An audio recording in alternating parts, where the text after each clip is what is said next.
Ang lilitsyon ba kamo ang hinahanap mo? Andito na ang sikat na litsyon ng Mindanao. Napakasarap, malasa at malinamnam. Napaka-crunchy ang balat at higit sa lahat, matatakam ka sa sarap.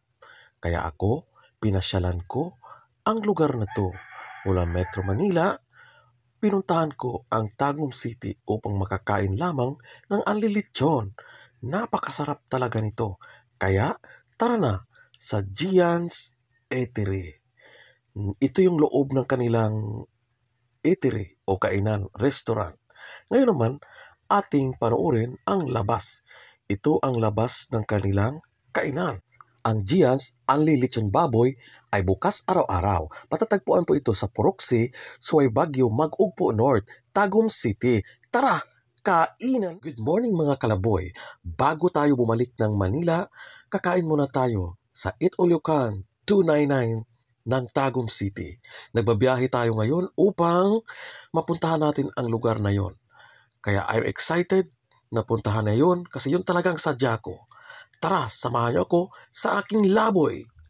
Andito na tayo sa Tagum City. Malapit na tayo sa kainan na ating pupuntahan.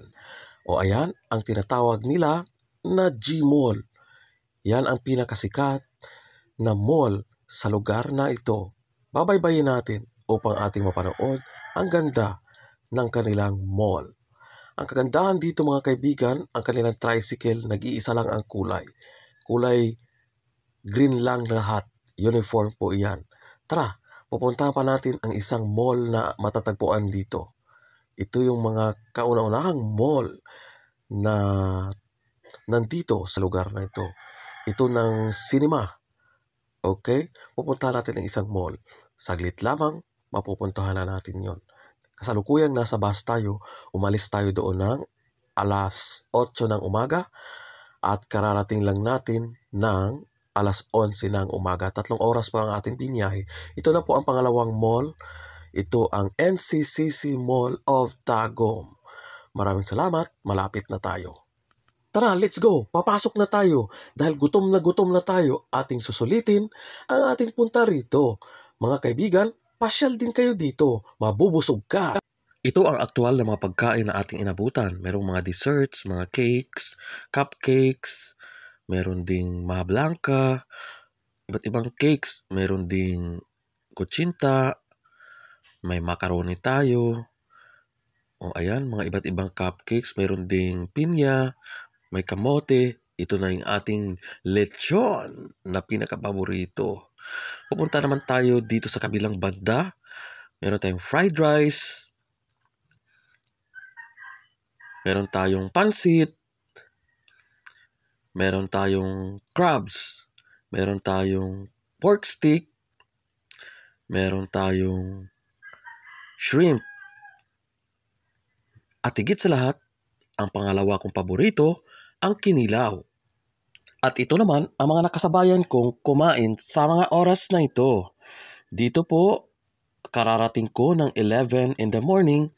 Ang aming pagkain ngayon ay handa para sa tanghalian. Sulit ka sa 299. Tingnan mabuti.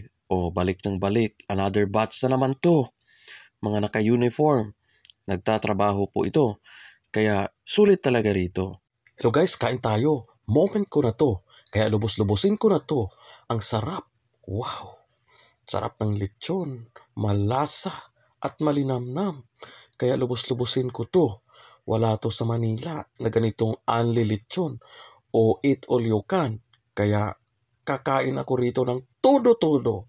Ang sarap talaga. Hindi ko talaga makakalimutan dito. Diba? Sa balat pa lang, ang crunchy-crunchy.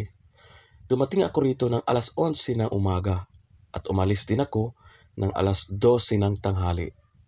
Sulit, 1 oras ako rito. Kaya sold na sold. Napakasarap talaga ng lechon. Ito lang talagang pinunta ko rito. Ang tagal ko na talagang gustong pumunta rito. Maraming salamat. Thank you for watching.